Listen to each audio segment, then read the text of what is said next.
I'm going to show you how to use Google Hangouts for parent-teacher conferences. The first thing that you need to do is make sure that your microphone is enabled. You're going to go to your Start button in the bottom left-hand corner of your screen.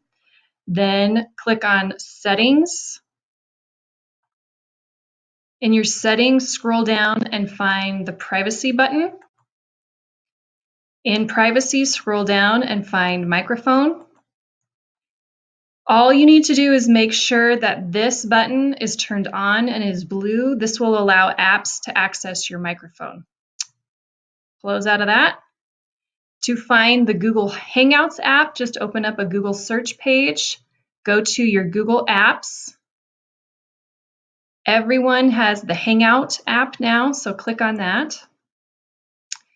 Then each time you call a parent, you're just going to click Phone Call, then New Conversation. Enter in the phone number that you plan on calling and make sure you include the area code and just hit enter and your phone call will automatically start. If you would like to see typed up directions for Google Hangouts, go to your shared drive,